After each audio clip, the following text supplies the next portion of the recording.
What's up, guys? Bob here for Tuesday Night Live. If you're new to our channel, we are the original streaming show covering the Christmas red suit industry since 2021. What else you gonna do on a Tuesday night, right? To our loyal viewers and contributors, as well as our new subscribers, thank you for your support. Man, do we have a great show for you tonight. Home visits have become one of the most popular ways for those seeking private time with the Clauses, inviting Santa and Mrs. into their homes for a personalized experience like no other visit is truly a memory that families will cherish for years to come. Tonight's guests have taken home visits to a whole new level, so stay with us as we learn their secrets to making your home visit a lasting memory. Tonight's opening of the show is brought to you by Sat Bombs. We are Tuesday Night Live.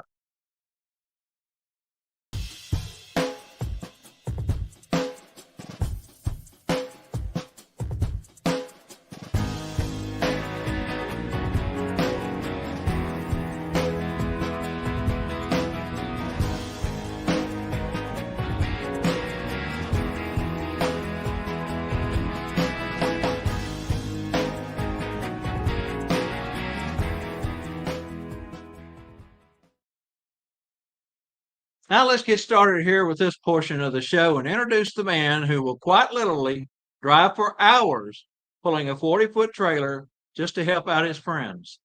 I'm proud to say I'm one of those friends and just want to publicly say thank you for always being there for me. Who am I referring to? Ladies and gentlemen, none other than my co-host, Santa Spangle. Hello, guys, and I want to tell you, as I drove down there to Bob's, to the Texas State Santas, I want you to know the reason we weren't here last week. If you would have seen the neighborhoods that Bob lives in, you would have understood why there was no show. But we're back, we're stronger, and we're here. That's right. Yes, we were not completely offline. Not only our internet, we were having sporadic phone service. Emergency calls only at times. Power lines down everywhere, traffic lights down, even the big metal delivery lines that come in from the power plant, some of those were twisted. And so it was quite a mess down here. Storm like we've never seen. And we're just glad everyone was safe. Now, I was asked yesterday if there was anybody that succumbed to injuries or anything there due to the storms. There was, and I didn't remember, but there was one of the electric company's linemen got electrocuted. They had his service today. So prayers go out to his family. All right, I got a thought here, Spangle. Check out our past YouTube videos at, the Tuesday Night Live Show 1225 or on YouTube, or, catch them here.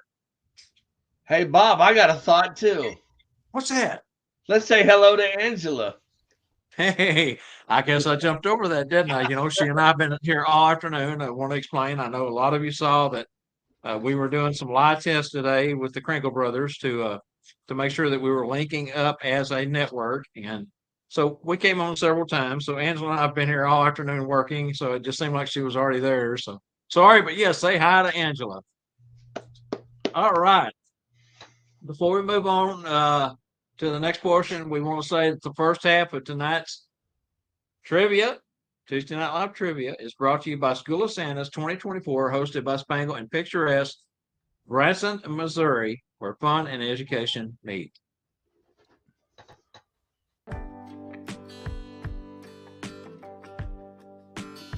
Noah Lott reporting for TNL Chatterbox News.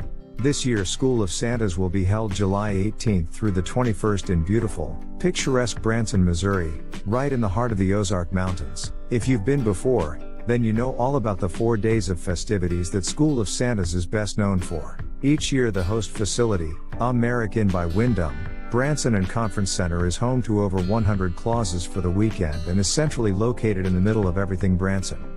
If you have never attended SOS, well, bless your heart, you are missing out on one of the Claus community's premier educational opportunities. For more information on price and to ensure your place at the next School of Santas, contact Tanya Lay at Branson Ticket and Travel today at 800-432-4202. Again, That's 800-432-4202 and get registered today. I'm Noah Lott reporting. Now back over to you guys in the TNL studio. All right, Spangle, we got a super easy trivia question tonight. And again, winner's name goes into the hat for the 2025 Branson School of Santa's scholarship. Oh, yeah, they go into a new one this time, don't they? Sure do. That means I got to do it another year, huh? Got to do it another year because we got all the other names in the hat right here. Oh, okay. When are we drawing that? That'll be on the second half of the show this later on tonight. Okay. I know there's people there anxious to see. I bet I can guess one of them is AJ. Yeah, I got calls from him. Hello, AJ. Hi, AJ. Okay, so should I go ahead and read this now, you think? Yeah, I think so. It's been up for a moment, and go ahead and see who can get this. This is Which a good one. White Christmas actor, I guess that would really be actress, got her start as a Radio City Rockettes? What other movie starring role was she cast in, and what year did each movie debut?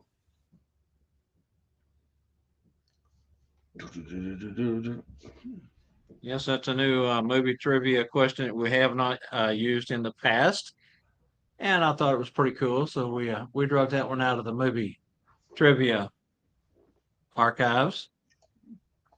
I know the answer. You cheated. Oh, I might say it's written right here, huh? Yes, sir. Definitely. All right, should we get going here? Yeah, let's go ahead and get going. They can work on that. All right, Like I say, it's a fairly simple one. Good luck on your trivias here, guys, and let's get this show in a row. Let's kick tonight's show off by introducing tonight's featured guest. They will be joining us from North Texas, Dallas-Fort Worth area, kind of in Bob's area. They recently did their home visit presentation at ISC in Memphis back in early May and have presented the last 2 years at North Texas Sat Bob's annual class in Garland. Please give tonight's featured guest the biggest TNL welcome, Doug and Diane Wright, and there ain't nothing wrong there. I love that. I love that. That's pretty cool. So, how you guys doing? How did you guys do in the storms? Go ahead. Well, we came out well. We're right where we live. We seem to miss a lot of the really bad stuff, fortunately.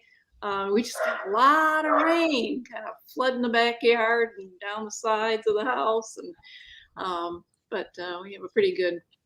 Did you all ever lose power or anything? Just for like a couple of seconds. We had probably about 6 or 7 situations where it would shut down for just a little bit, and then it'd come back on just long enough, because I was actually working at my computer, to log back in, and then it would shut off again. The storms kind of blew up over us, and then they moved southeastward right towards Bob. And got worse. And got worse. Yeah, Spangle had alluded to the fact that our neighborhoods over here. Tree damage was the one thing that jumps out at you, because everyone has. By the time Spangle got here, they had time to chop up the down trees and stack them out on the parkway for the city to come along and pick up. And literally 2 out of 3 houses had stacks tall enough that you only see half the house from behind them. And we was on FaceTime with his wife Georgetta, and he was telling her, look over here, look over here, look over here, look over here. And we were driving down the street, and she finally told Spangle, enough. She tells me that a lot. All right. Okay. So it's been a long time since we've seen you guys. It's been a minute anyway, right? We saw you this weekend at TNS eating meat. Thank you guys for coming. Doug has been brought in to help me in the day-to-day aspects of the Texas State Santas, and he'll be launching a new monthly segment for that group coming up soon. Just want to say thank you, Doug, for coming on board and helping me, because sometimes I'm overwhelmed and I need help most of the time. So thank you. Glad to do it. Your turn, Spangle. Okay. Diane, let's start off with what did you think or even say to Doug when he approached you about becoming Santa? He didn't. It was my idea. Oh, cool.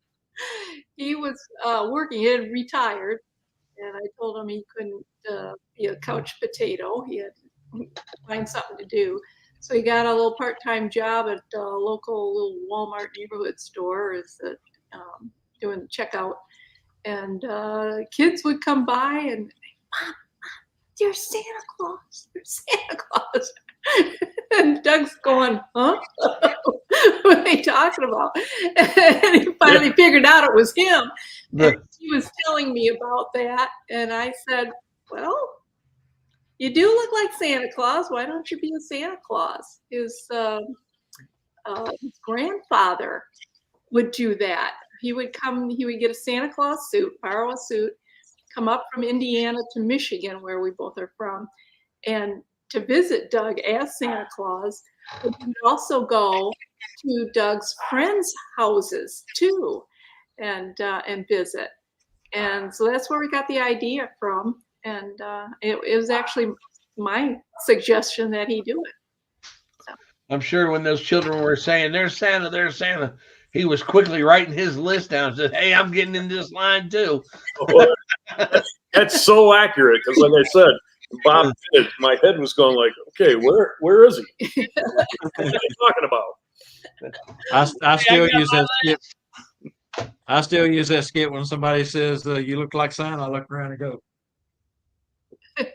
me? No way. I'm an Elvis impersonator. That's good. I usually ask them, do you say that because I'm fat and I'm wearing a red shirt? They're like, oh, no. At Walmart, I had one of those yellow vests. And I mean, so I was so far away from looking Christmassy. Yeah. Right. Exactly. You still work at Walmart? Nope. Like all of us old people, after a while, the knees don't, because we had to stand up and do the cashier. And at that point, the knees weren't lasting and the back was kind of giving out. And it was like, okay, this isn't going to work. It is a lot of bending right there. He gave that up and became a crossing guard, school crossing guard. Right. Well, good. I did that when I was in elementary school. That's so Volunteer students done it back then before they had actual adults doing it. So we had the flag, the vest, whole 9 yards. It was pretty cool. And we got to get out of class about 7 minutes early to get stationed before the bell rang. So that was the best part. Yeah, that was the best part. All right, Doug, we started off the show great. Diane had the perfect answer for the first question. Let's see how well you do. Was Diane on board to be a Mrs. Claus from the start, or did she set out and first watch you perform and then decided to come on board at a later time and have fun too? Oh gosh, no. I tried, I looked at when we first started doing it, the first year, I think we did 26 homes, and I tried to drag her with me, and she was just like, no, I don't want to go. No, I don't want to do that. And I finally, at the beginning of the second year, convinced her to be a photographer and pretend like she was the North Pole Gazette so she could take pictures, because all of our home visits, the parents take the pictures. We don't get a chance to take the pictures. And I wanted some publicity pictures so that we could market ourselves. So she did that for the first year, saw kind of what we were doing, was a little gun shy. She's like, I'm not sure I can do that. But I kind of convinced her, I think in the third year, to try it. And she really came on board probably in our fourth year. The first home that we did in our fourth year, we walked into a house full of little girls. There was like 6 of them. And I knew that we had girls, so I had her standing in front of me at the door when they opened the door, and they just squealed when they saw her and came running and latched a hold of her and brought her into the house. And I'm standing on the porch kind of going, hey, what about me? Yeah, like Santa. They sat down in front of her in her chair. My chair was next to it. I didn't have anybody in front of me. And they just sat there in front of her, and they were just so glued to her. And I think that's when it finally clicked for her. And she said, I think this is fun. And she's been doing it with me ever since. I love the fact that they navigate or levitate or whatever they're doing to Mrs. Claus because Santa has always been kind of the limelight, but since Mrs. Claus has stepped into as an equal partner and going to the events with Santa, it's really, really, really cool and satisfying to see children warm up so quick to Mrs. Claus, and then they come around to Santa. I think it helps in a lot of cases. I think she kind of told you, Santa, take a hold of my coat strings, and I'm going to take you for a ride. Oh yeah. So, Doug, tell us about the first time you donned the red suit, and what was the one thing you took away from that gig, or wish you would have known going into, or even done different on that event? Boy, I was thinking. Let me think about that. We had one of the first homes that we did the first year was way up in Sanger. It's a really rural area.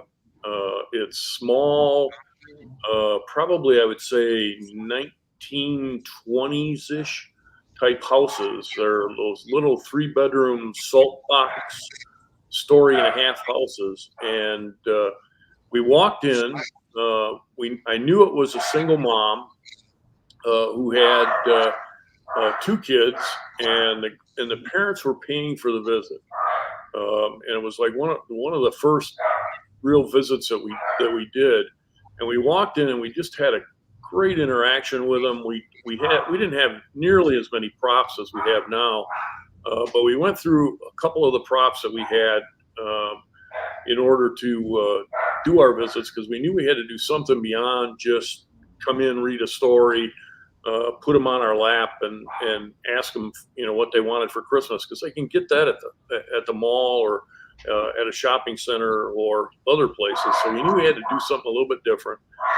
We tested them to see whether or not they made the naughty or nice list, and of course all our kids always do. But after we were done, we had them I had one of the younger child on my lap and asked him and said, "What do you really want for Christmas?" And he whispered in my ear, "Well, I want a ball of yarn." And I mean, I thought I could not have heard him right. And I thought, how do I ask this child to repeat what he said? Because he was like right here in my ear. I mean, it was close enough that I'm pretty sure he knew that I heard him. So I leaned over and I said, "I'm not sure I heard exactly what you wanted. Can you say it to me again?" And he said it to me again. And then I turned and looked at him in kind of an inquisitive look and just said,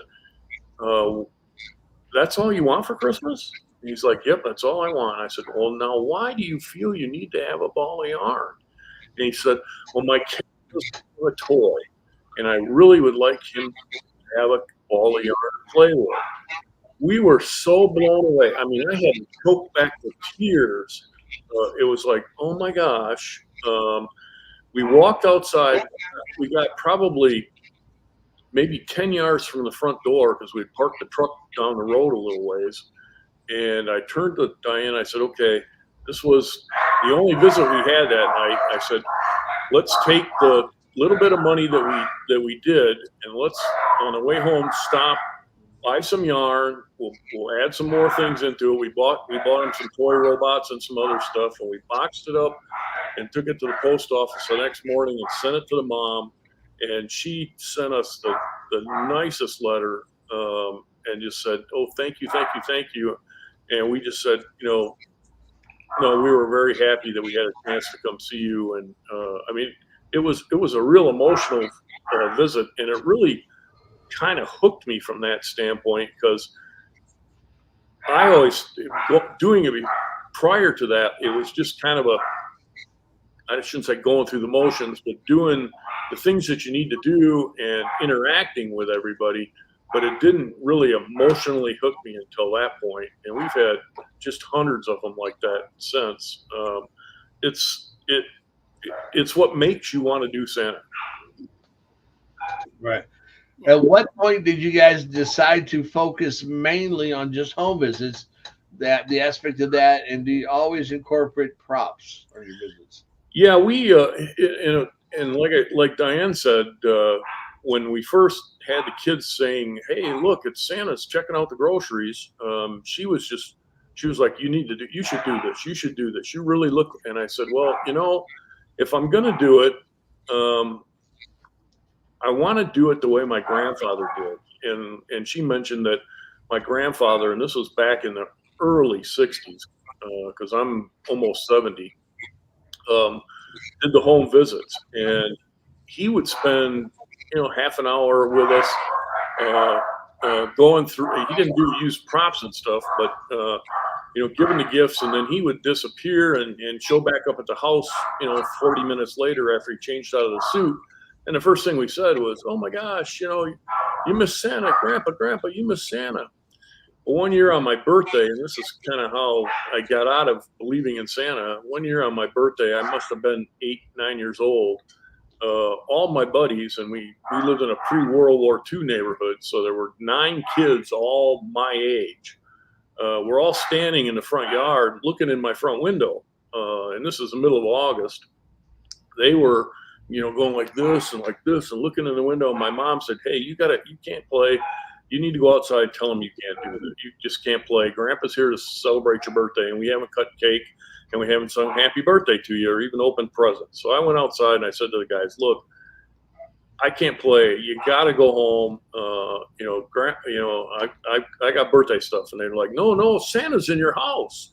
And I'm like, "What in the world are you guys talking about?" He said, No, we're here because Santa's in your house." And I'm like, "No, my grandfather and my grandmother are in my house." No, that's his car right over there. And, and he had his car in the driveway. Now, he didn't learn to park the car far enough down the block. He would park the car in front of the house and get out in the Santa Claus suit. And they saw the car. And at that point, the whole Santa Claus thing just kind of disappeared for me. But it kind of made me realize that there was so much power in coming to a house and doing it, in their house, that it wasn't really an option for us. We just said, we're going in this direction. And can I make a comment? I see in the Yes, comment ma'am. about the dogs barking. We apologize. We have our son's 3 dogs here along with our dog, and that's what's barking. Just pretend that they're trying to sing Jingle Bells. I thought they were putting someone on the naughty list. They're always on the naughty All list. 4 of them are. All right, guys, let's go back a few years, and each of you can tell us independently, and we'll start with Diane first. What was your favorite toy as a youngster that Santa brought you? It's hard to remember that far back, but I do have a home video. My dad would always take, the Super 8 home movies. And we have one of Christmas, my brothers and I coming out to the tree and everything. And there was this like life-size doll, big tall doll. It was almost as big as me at that age. So that toy I really remember. And in fact, later on, I really wanted a kitty cat. So I drew whiskers on that doll. My family was really big into Christmas. Mom and Dad would, if you got a Christmas present, you had some that were wrapped, and then what they would do is the things that they would get for the kids, they would set up. So when you came into the living room that morning, we weren't allowed to go in there until Mom and Dad came out of their bedroom. So we had to wait for them to come out of the bedroom. We would come around to the living room, and they would have things set up. My sister would usually have the Barbie stuff, and if she had the Barbie beauty salon, it was all set up with the Barbie in the hairdresser thing. The one that I guess I remember the most, which just really blew me away, that my dad had bought me a Marx, MARXX, Civil War battle set, which was little toy soldiers. And he had literally taken like a quarter of the living room and set up a battle scene with all the, it had dead horses in it. It had horses that were pulling stuff, wagons, and There was a building over on the side that looked like a Southern mansion, and he had Abraham Lincoln and Jeff Davis all sitting on the thing. And I mean, it was just. It was Santa. Yeah, well, yeah, but now at that point I thought it was Santa. Spent that much time, but Dad had done it, and we had that, and oh my God, I mean, there was just so many of them. It's really hard to choose. You think that was just his way of playing with the toys for a little while? Yeah, I think so. He was a kid at heart. Oh, your mom Real too. quick, guys, on our trivia question, we realized that the actress that we're looking for starred in more than just a couple of movies. So there has been some great questions or answers to the question put up so far, but I don't think anybody's got it right because our producer has put it back up on the screen for you to look at one more time. So keep working. Nobody's got the exact correct answer. Many of you have hit all around it. Portions of it is correct, portions of it aren't. I'm sorry. Go ahead, guys. All right. So, what was your first memory of a live mall or department store Santa, and did either of you get to visit him as a child? I was way too scared. I would not go up to Santa. I was one of those little fraidy cats. My brothers did. I didn't. I actually, my parents took me down to a Hall of Fame Santa. And he was just inducted in the Hall of Fame here, I want to say in 2016 or 2017, in Grand Rapids, Michigan. He was the parade Santa, and he was the Wurzburg Santa, which is kind of a department store Santa. And I remember going down there and sitting on his laps. Actually, it was funny because when I saw the photo of him on the Hall of Fame induction, I thought, I think I know that guy. So I went back into like the photo albums, and sure enough, there's a picture of me sitting on his lap a couple of different times. And who was it? I don't remember the guy's name. I wish I'm horrible with remembering names. I wish I remembered, but he's if you look him up in the Hall of Fame, he's the Grand Rapids, Michigan Santa, and they refer to him as the Wurzburg Santa. And he had the full beard, and he was doing it back in the 60s. Very cool. Okay, so many of our fellow Clauses go all out to decorate during the holidays. I know I'm one of those, and you spoke of your parents, Doug, decorating and getting into the holidays. Do you guys go all out as well, and do you leave them up all year or partially for a part of the year? That's a great question. The last couple of years we have not. We literally, before we got into being Santa Claus, we used to do the lights and the big trees and all the stuff inside the house.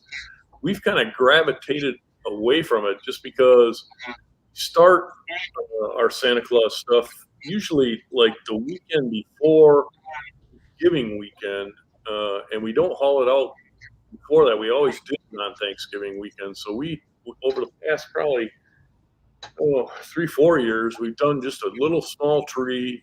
We don't decorate the house. We try not to pull too much attention to ourselves because we're always going in and out of the house pretty much every day, and then coming back home dressed as Santa and Mrs. Claus. So we don't want to have the little kids in the neighborhood going, geez, Santa and Mrs. Claus live there. How come they're not at the North Pole? So we kind of keep it low key. And our kids are grown. Yeah, they don't care. Yeah. I try to get them. I make the cocoa and the cookies, and we're going to decorate the tree, and they could care less. I kind of keep it low key too. All my Christmas lights up or outside are on every single night. My trees in the yard are on there. I got a Santa sleigh and a Santa. All that stuff's right outside and on every day. And look behind him. True story. Yeah. Yep. I love it. It looks great. You're living Christmas. Yep. Yeah. But we run the shop. We're right here on the highway, And it's kind of neat because we're in a little town. I mean, our town's so little that it wasn't that long ago that they painted the yellow line down the middle of the street. But anyways, but I'll get parents that'll send me a Facebook message saying, "Hey, we had to go out. The children just wanted to go drive by the Christmas lights." You know, that's kind of cool. All right. So, anyways, approximately how many home visits do y'all like to do in a season, and how many weeks does it consist of your season? Well, like I said, we usually start.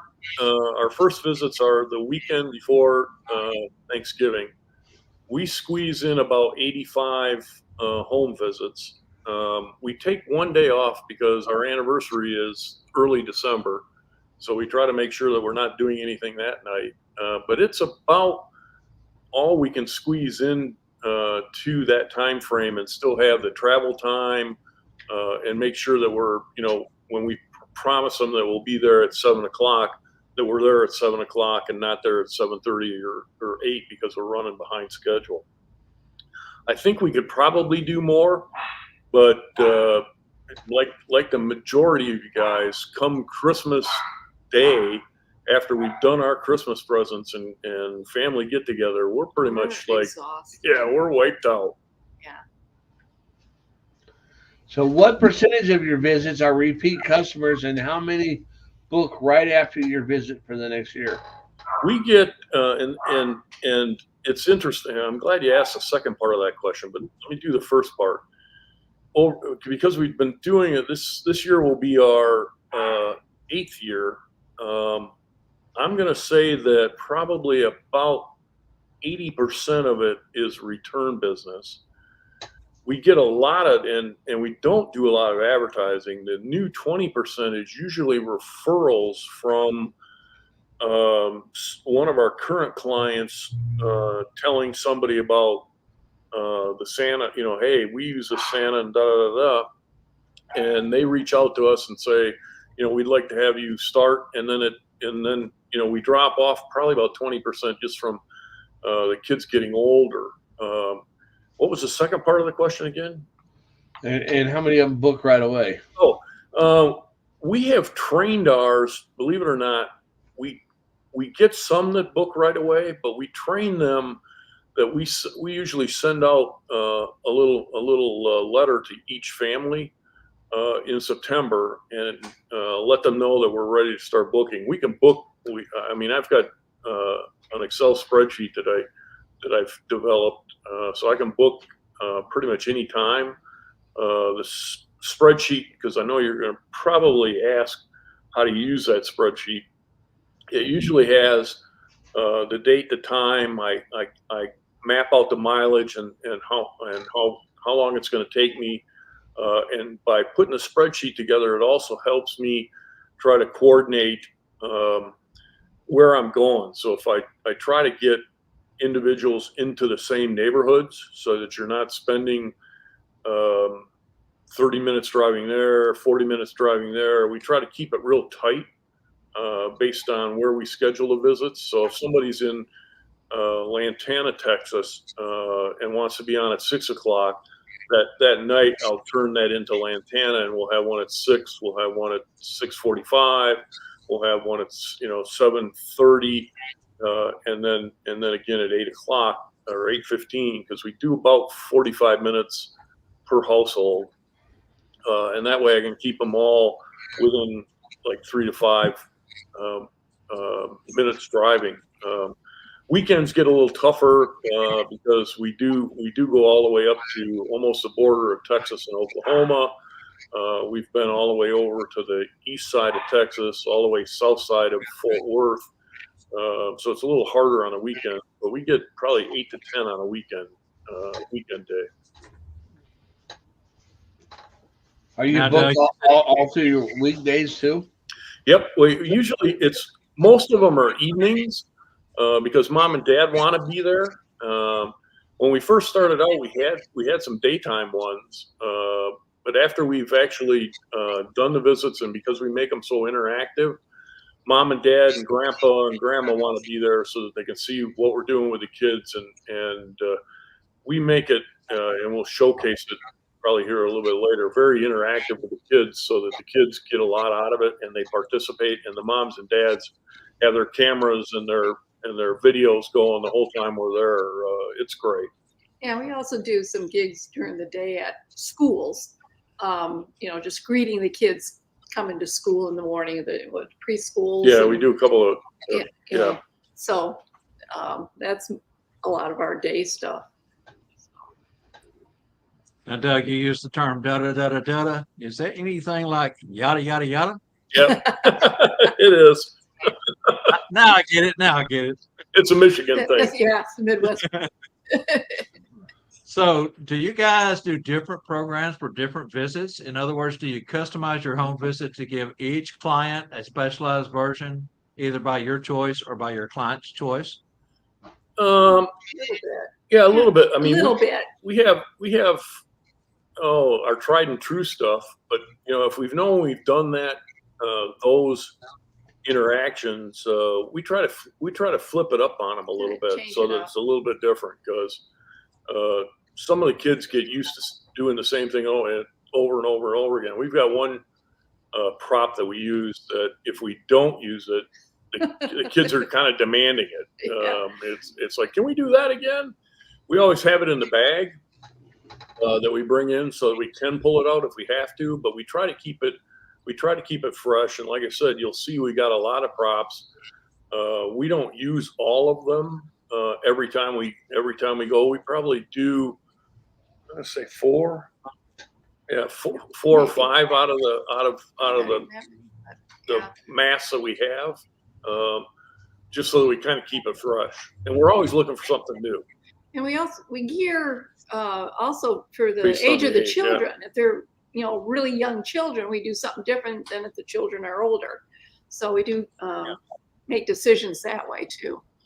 And it depends. And one other aspect of it also depends upon the size of the group. We get some families where grandma hires us and there's 10 grandkids there. So when we do that, we're probably only doing maybe 2 interactions during that time frame, but it takes us a lot longer to go through those interactions. But with a family that maybe has 3 or 4 kids, we can do probably 5 interactions, 5 different things with them. Nice. So do y'all keep ledgers, records of each of your visits consist of, and like the different stories and props and programs you use? We do. That's part of the Excel spreadsheet that we do. On the very end of the Excel spreadsheet, we have a description. We keep track of how old the kids are each year so that we can update it so that we know, that each one of the kids has aged a year. We'll write down the props that we used, or whether or not the prop worked as well as we thought it would, or whether or not we need to do something different. So yes, we do. It gives us that opportunity again to kind of keep it fresh. Very good. Doug, you and Diane have presented at my Set Bob's classes the last 2 years here in North Texas, and with great reviews, I must say. You mentioned at our TSS Eat and Meet that you wanted to share your prop list and links to where they are available. So I don't know if you want folks to contact you at your email, or if you just like to post that list on the TNL page, or how you want to handle that. But I sent it to Angela in a Word document, but if they do want to get it from me, because I can actually send them that, and I'll send them a PDF of the presentation that we made at the International Santa Claus Convention. They can send it to DAGR1004@gmail, and I'll be happy to send them a copy of it. Okay, Angie, did you get that uploaded? I did not see it. Okay, I didn't think she did. I meant to ask her before the show and I forgot, but that'll work that way, Doug. Fantastic. Okay. Yeah, his Gmail that we have. Did you get it I was just gonna put the on the screen? Yep. Yeah. D as in Doug, A as in Albert, I got it. Got it. GR, which is Grand Rapids, and then 1004@gmail. All right, she's going to put it up on the screen for everyone in case they want to reach What, out. what is the 1004? It's my first address, the home I grew up in. Oh, see, okay. Figured And, there and had the to reason we're doing this now is because the second half of the show, we're going to turn it over to Doug and Diane, and they're going to do some of their most popular home visit prop presentations. So we kind of wanted to get that out ahead of time to let you know that there will be a list where you can find some of these things that they use. Okay, so moving along, Doug, you and Diane presented at the ISE in Memphis earlier last month on how to do home visits. And of course, again, with lots of positive comments. Diane even used some of the Santas in audiences as kids.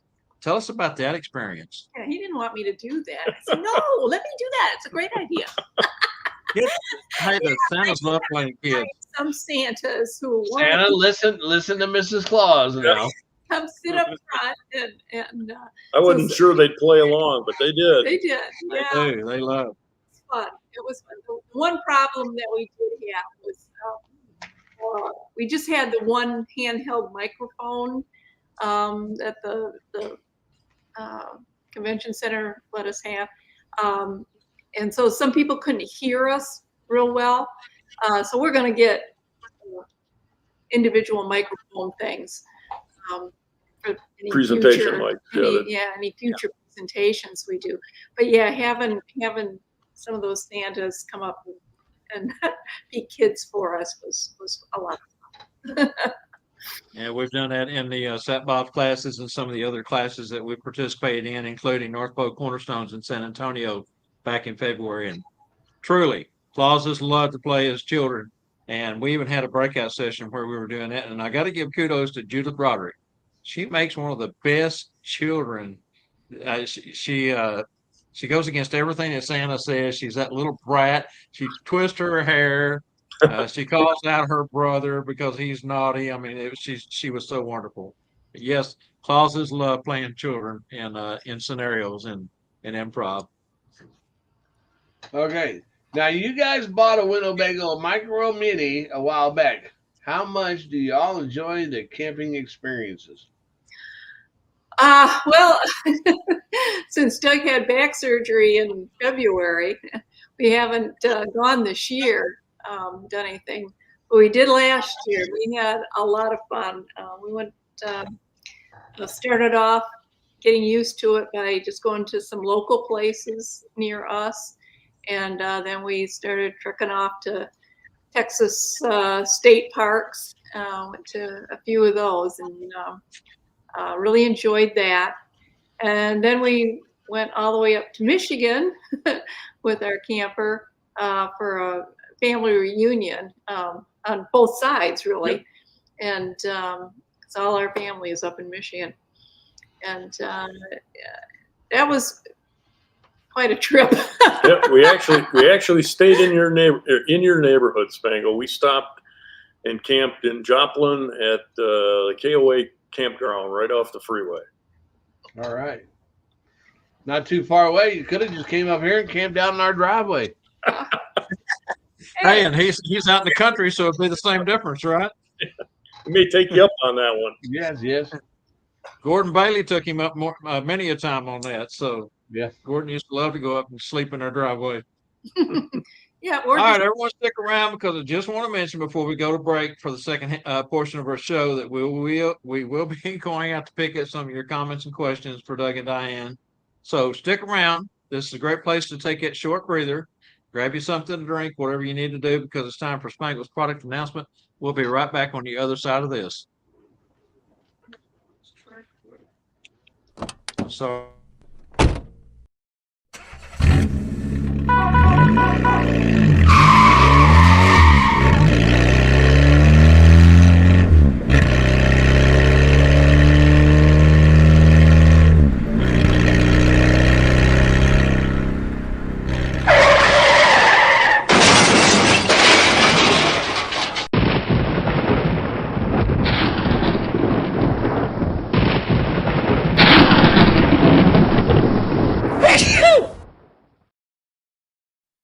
It's okay.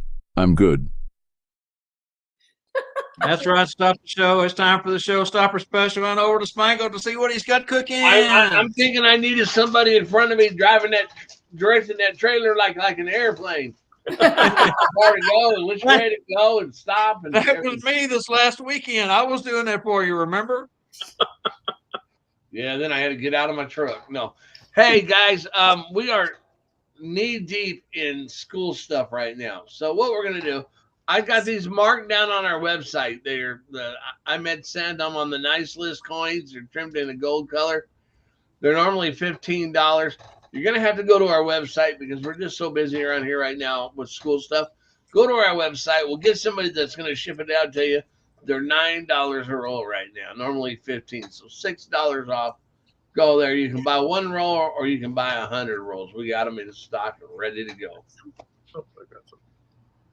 Good time to stock up for the season, too. It's time to stock up for the season. That's right. Okay, so we're going to jump over to our Santa Claus commercial. We'll be right back on the other side again.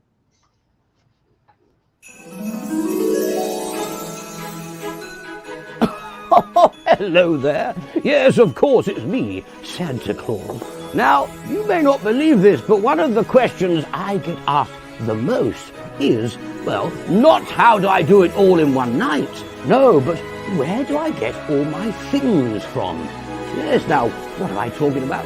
Well, I'm talking about the finest things I have. My glorious gloves, all my knickknacks and trinkets and things. Yes, all the giveaways. Yes, for me to give to the children before the main event. Yes, if I see them in the streets, if they come and see me, I like to have something in my pocket I can treat them with.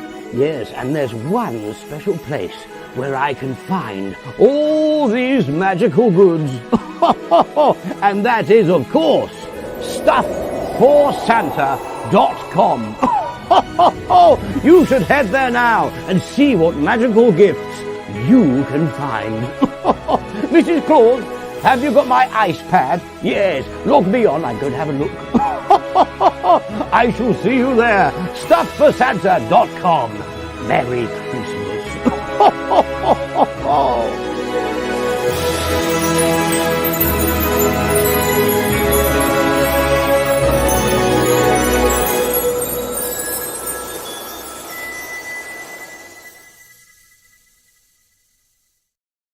I should not have said that out loud. I said that they were $9. Go to the website and get them.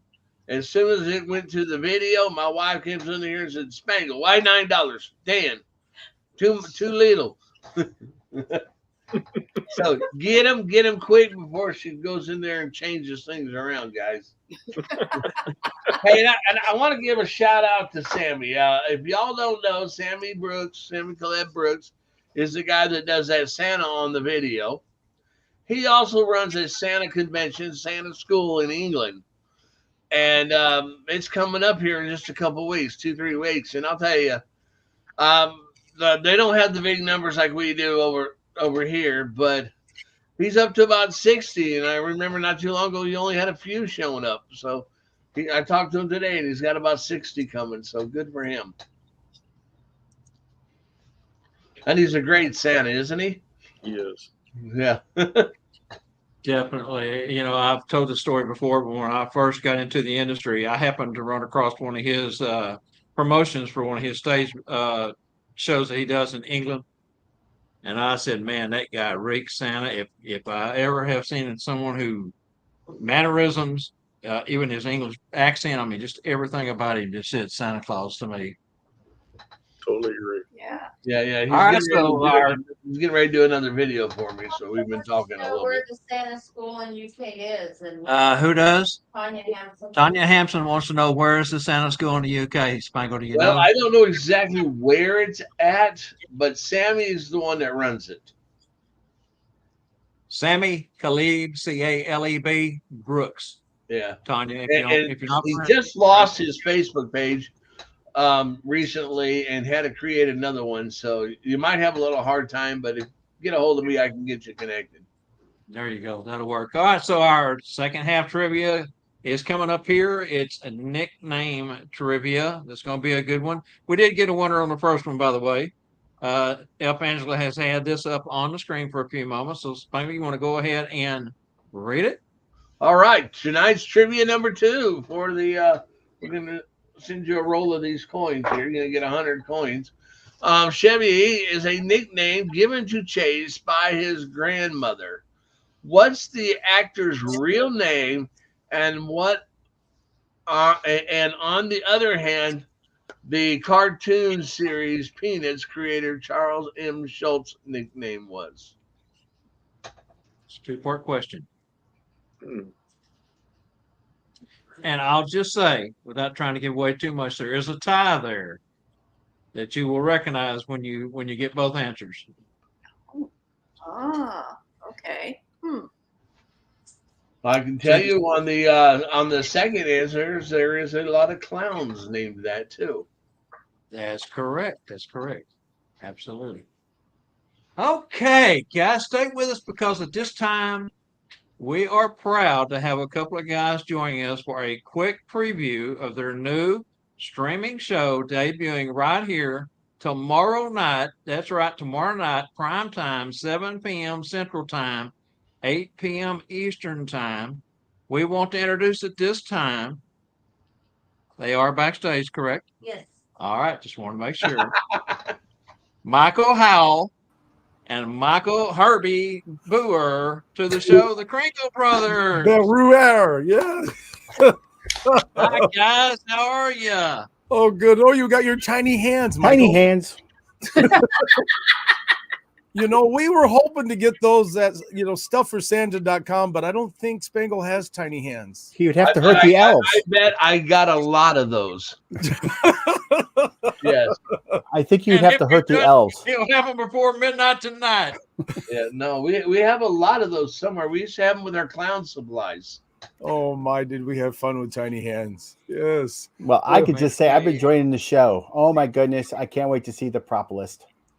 Well, now I've got the prop list ready to pull up. I think I do. If we want to hang on just a moment, if you got your cell phones handy Oh, and you here it want comes. to take a screenshot of this is in Word form. I hope you can see it. Well, now Let he me wants share us my to do screen. Hold multiple on things. just a moment. I've got to share. Share screen. Share screen. Oh, look. He's daring Figure out work which here window for it's in me. now. Let's see, it's going to be in window 1. Allow. Whoa. Pull this Oh. up. Can Oh, you guys see that? Let me do full. there it is. No, you know, well, yeah, kind of. Santa keys, reindeer bells, spirit Can you bottle. do- I love the spirit stuff. Oh my It won't let me goodness. zoom. Energy stick, yeah. Sidewalk chalk. Maybe it will. Oh, there we go. Whoa, now we got very big here. Is that better? That's better. That's really good. Yeah. We got to scroll now. Okay, let's just- Try not to go too wide here. That's good. That- All right there. Too much.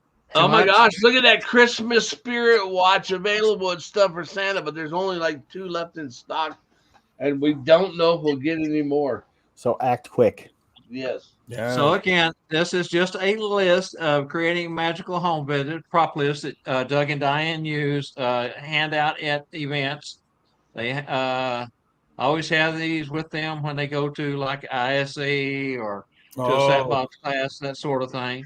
So what we're going to do is I'm just showing this to you so you'll know what it looks like. And if you'd like to get one of these, or a copy of one of these, reach out to Doug and Diane at that. Not that one. No, I was going to say that's not the right address there, but the one that he gave out earlier. Oh, you'll still You get get, it. yeah, I'll still get it if you do that one. So either way, I can get Either it one. to you. Yep. Yeah. That's wonderful. Okay, I'm going to get out of this if I can. Almost. No, that Dun, didn't dun, work. Now there dun. you go. I've got to stop sharing. Oh, there we Yeah, go. we're Hey, we're back. All right, so Michael and Herbie, if you Michael, guys want Michael, do you have one of these? A little poop stick, It goes with the tiny hand. poop pencil. Can you read what it says? No, it's blurry. Number 2 pencil. Ah. That's pretty Pretty good. good stuff. All right, so Michael and Herbie, if you guys want to hang out with us, we're going to go ahead and at this point and move along to the second half. of the show. We will be doing your guys' debut here in just a bit, but we want to go ahead and give Diane and Doug the opportunity to finish up on their home visit presentation that they have. So stick with us, man. Let's have some fun. You ready? We're gonna have fun. All right, Spangle, over to you, brother. All right. Okay, guys, we're turning the stage over to you so you can give us a portion of your presentation. Okay, we're happy to be here, happy to show you the things that we do. One of the things that we'll start with, just from the standpoint of, again, we talked about mall Santa versus corporate Santa versus home visit Santa. Remember, if you're going to be a home visit Santa or you're going to make a home visit, make sure that you realize that you're going into the child's environment instead of them coming to you. So they're used to seeing you sitting in a big chair with a Christmas tree behind you, standing in line waiting to see you. You now have gone into their home, so you need to tailor your presentation to be more interactive with them and more engaging with them, because you're going to have a lot more time with them. We don't spend an hour doing a home visit. We usually try to do it within 30 to 45 minutes, and we'll kind of take you through some of the things that we use. We always reach out to the moms and dads ahead of time, find out if they would like to videotape the presentation when we walk up to the door. So we let them know by texting them that we've come to the house. We knock on the door and usually have the children open the door, which then it just takes off from there. So it's a little different than just your typical home visit. And it's great to have like mom or dad with the camera behind you to take a shot of the child when they open the door and they see Santa Claus. It's a great shot. Yeah, we've had them send those to us. The expressions on the kids' faces are just phenomenal. And if you've done home visits, you know that the way the kids react to when you open the door, it's just magical. We usually walk in. One of the first things that we do is, like any other Santa, we have Santa Claus bells. These are our Santa Claus bells. This is our set. We have one for each one of the reindeer. Obviously, Rudolph is the one that all the kids want to play with. We will take those off the leash and we'll hand them to the kids. We have two sets, one for Mrs. Claus and one for me. That way we can handle at least up to 18 kids. We give them the opportunity to hold the bell, ring the bell. We explain to them the different sizes and why they are the different sizes. It helps Santa hook the reindeer up in order on the sleigh. And obviously it's Dasher, Dancer, Prancer, Vixen, Comet, Cupid, Donner, Blitzen, and then Rudolph out front. It gives us a great opportunity to kind of start talking about Santa Claus and giving them a little bit of the mystery behind Santa Claus. If you do and you have those, they are available. We know that they're currently available. We also, and we have the cards so that we can explain, and you can pick these up for stuff for Santa. Cards with stories. You can add those into the presentation as you're talking. We also have the kids ring the bells, and this is what it sounds like. It's really great. And lots of fun. Yeah, let's not get the dogs going. Yeah. On our belt, we always have Santa's Magic Key. This is the one that we use. It's one that we make here. It's basically a reindeer head. It has a green or a gold stone on both sides. Both sides are identical. We let the kids play with it.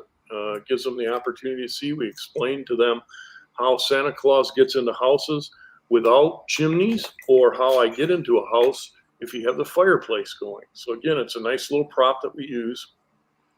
And we usually have a couple on Mrs. Claus's belt. We have one on my belt with our key keepers. So it's a great little prop to use, and it kind of breaks that magic or helps them from a magical standpoint.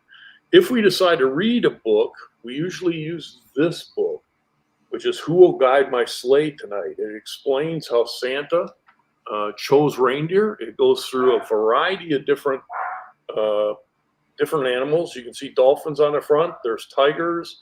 There's skunks. There's chimpanzees. It's a great book, and I have it on the list. So if you'd like to get it, you should be able to figure out where to locate one. Every page is funny, every spread. And the kids get a big charge out of it. Yeah. So one of the things we do with home visits, if we're going to read a story, we make sure that the story relates to what we're doing with the children at the time. So like I said, if we're talking about the reindeer and the we always want to know, are the reindeer outside? And you guys all know that you've got your standard storyline on why the reindeer aren't there. We live in the Dallas-Fort Worth area, so it's really easy to basically say our reindeer are out at the airport, and the FAA doesn't allow us to bring the reindeer around the neighborhoods because there's so much traffic, jet traffic coming in and out for the holidays. So we basically explain that that's, if they saw us drive up in a truck, or if they wonder why we don't have reindeer out in the front yard, we use that as a way to walk them through why we're not doing that. We have in the past used several different things to measure Christmas spirit. If you walk into the house and you see that it's just gorgeously decorated and the family has really spent a lot of time, we usually ask the kids, have they helped? Have they helped make cookies? Did they help decorate? If they did, gee, I bet you the Christmas spirit in the house is just off the roof. We use our Christmas Spirit Watch, and Spangle City only has a couple of them. It's a works off of a magnet. You can see that I have a Band-Aid on my finger. This gives me the opportunity to move.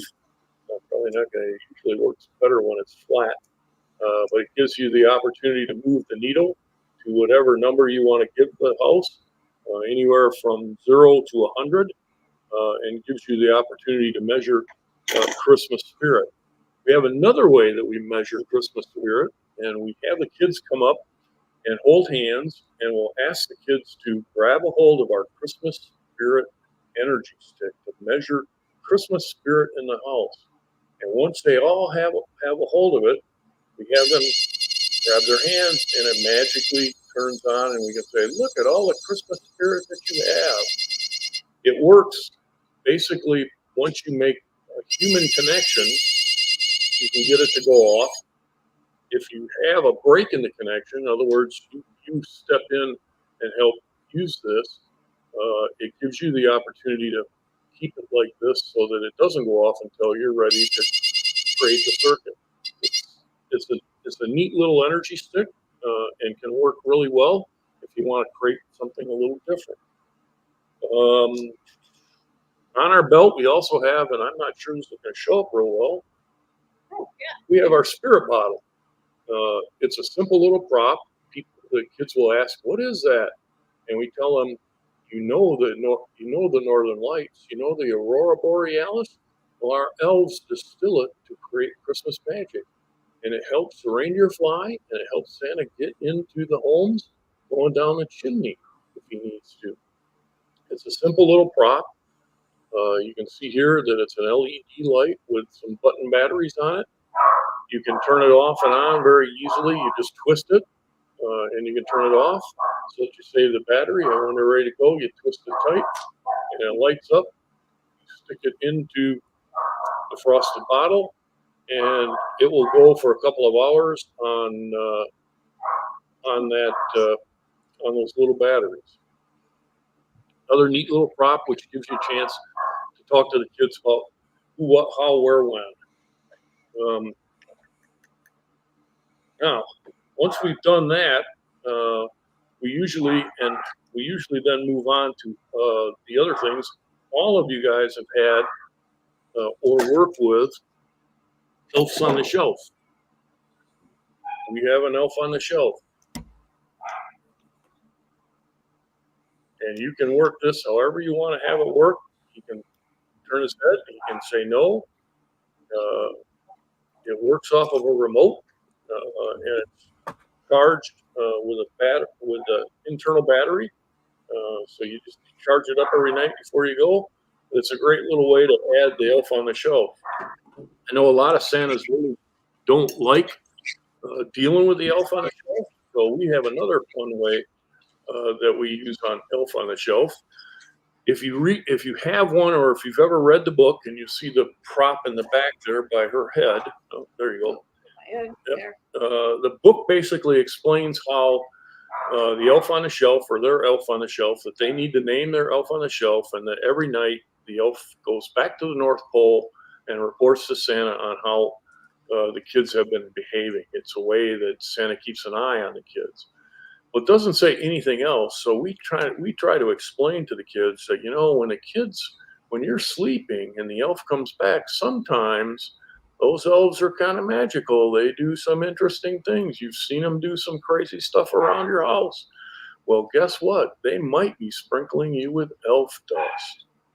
And they right away look at you like, what, elf dust? And we say, yeah, if you've gotten elf dust, one of the things that might happen with you is you might turn into an elf. So we look around the room and we grab one of the kids and we say, okay, we need to check your ears to see whether or not they're pointing. See that little point there? Oh, it looks to me like you might have been sprinkled with elf dust. But we have a way to check to make sure to see whether or not you have been sprinkled with elf dust. So we use this, which is Santa's elf hat, and see how small this one is. And then I show them my large hat and say, this is an elf's hat. And we're going to check and see. So I reach into the hat and I hand out each one of the kids a colored scarf. And each kid gets a scarf. I have multiple scarves in here, enough to get every kid a scarf. We then tell them what we're going to do. We say, okay, in order to check to see whether or not you have been sprinkled with elf dust, I need you to put your scarves back in the hat. If you've been sprinkled with elf dust, you can do magic. You'll be able to do elf magic. So I have them put them back in the hat. You can see they're in the hat. And I say, let's say the magic word. And you guys can create whatever magic word you want. We usually use the word ickle pickle. And we get the kids to say ickle pickle as loud as they can. And after they said ickle pickle, it's a nice little prop. I don't know if you're going to see it right here. You as Santa is always holding on to it like this with your glove. You switch it over and have them come. Oops. Didn't get my scarves all the way. You got to make sure that scarves get all the way to the bottom. You have them then reach into the bag and you have them pull out the scarf, and it magically transforms in front of them to a picture of Santa Claus. There's a couple of these you can get. You can get the Santa Claus one. There's one with Santa on his sleigh and the reindeer. We have both. Right away, the kids will say, oh, you did magic. And you go, no, all I did was hold on to the bag. I didn't do anything. You guys did. The magic. I need you. You've been sprinkled with elf dust. I need you to get your elf dust off. So we have them find a space in the house where they're not on top of each other, and we have them shake. Not gonna bump into anything. Yeah, and not break anything. We have them jump up and down, shake their hands and arms and legs. And this is what we did with the Santas in Memphis, and they got a big charge out of it. And we have them then try to come back and see whether or not they've gotten rid of their elf dust. We say the magic words again, ickle pickle. And we have them reach in and, oh, guess what? You didn't change it back. You're still doing magic. We need you to shake even harder. And moms and dads, as they're watching them shake, they're laughing and rolling on the floor and taking pictures of them. And then we end it by having them come back to their individual scarves. The funny thing about this trick, and this is Bob mentioned it, and so did Spangle, this is one that we've done a lot, and sometimes we decide not to do it. And the years we decide not to do it, they ask us to do it again, and we pull it out of the bag and do it again. They really get a charge out of this one. It's a really simple prop. It's magical, but you're not doing the magic. You're letting the kids do the magic, and that's the fun part of that prop. We usually then, one of the other books that we use, because they always want to know, why did Santa show up at your house? Well, Santa showed up at your house because he's got to do his list.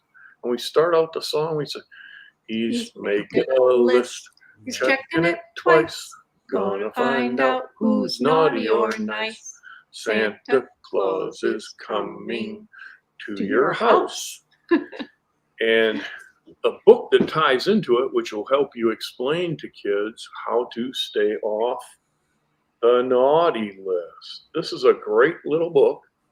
It's about a young boy, Todd McCrum, who basically tries to get on the nice list, but everything he does is a mistake. Naughty. Yeah, it ends up being naughty. He puts lipstick on his sister's cat. He paints his grandma's house blue. He eats his dad's birthday cake. He does haircuts for the kids at school. He gets to the end of the book and he says, lastly, there's one thing left. I'd like a bike with pretty please with ice cream on top. Can I have a bike? Thank you, from Tom McCrum. And it gives you a chance to explain to the kids, you have to be nice. You have to do nice things. And you want to make sure you stay on the nice list. This is a great way to get around any parents who, when you're scheduling your home visits, usually want you to discipline their kid or tell their kid they need to pick up after themselves or brush their teeth or do whatever thing that mom and dad would like to have you reinforce. It's a nice way to get you out of being the enforcer, but yet still do get the message across. The same message. So, and we have other ways of doing that too that are nice.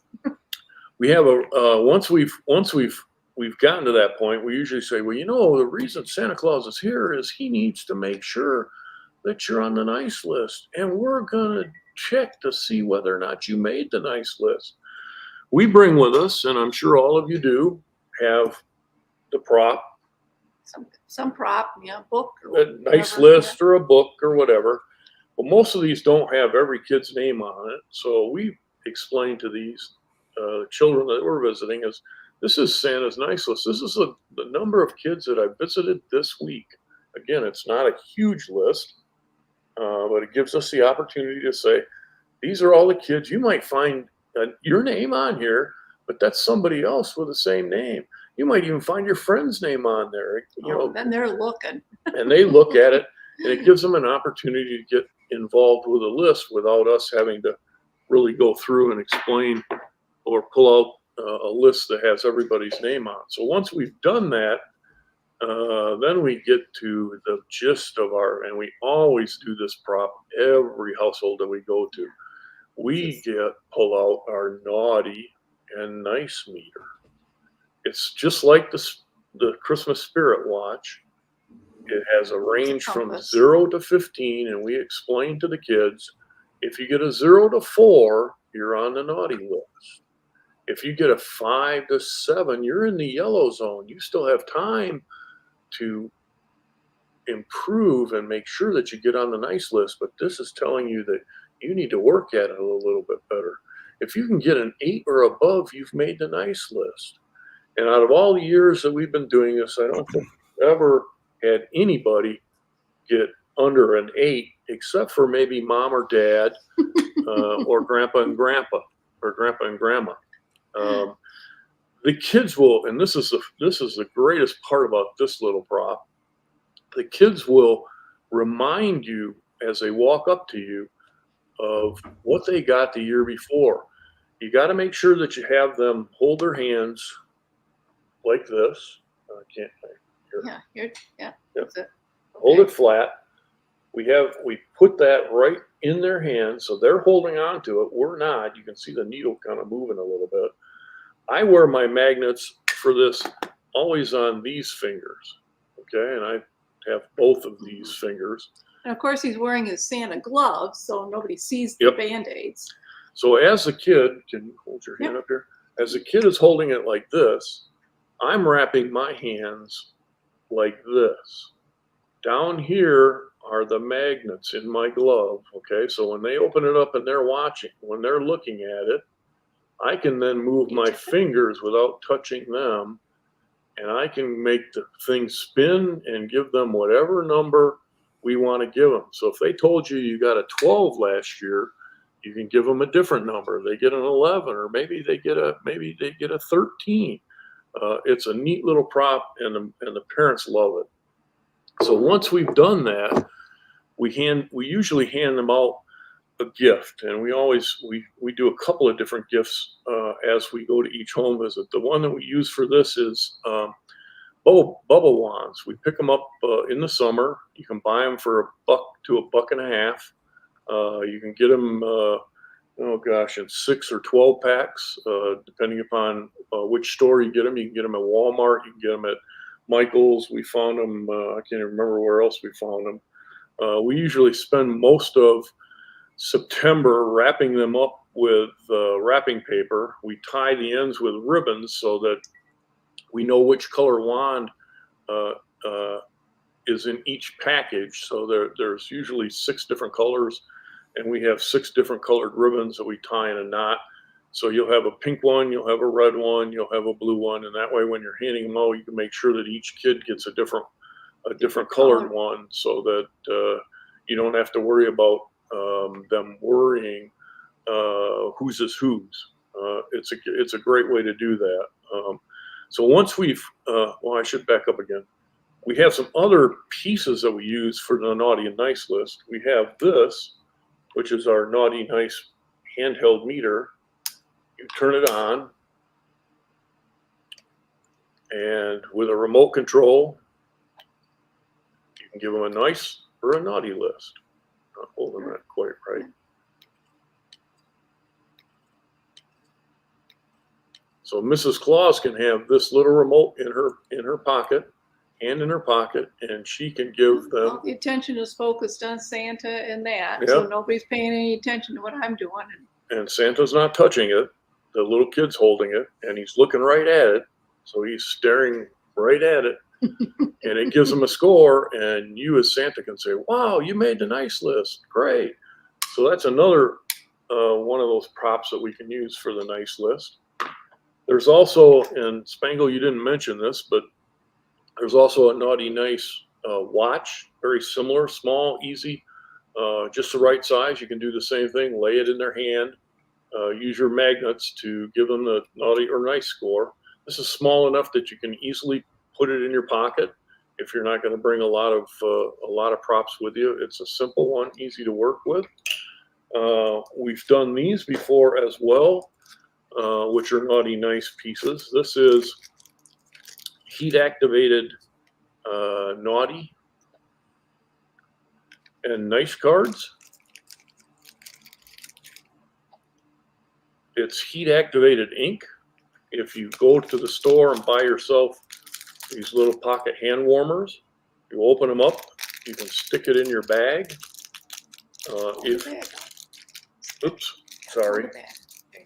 drop it in your bag, you put the nice ones on one side, you can put the naughty ones on the other side, and you put this in about a half an hour before you get to your first home visit.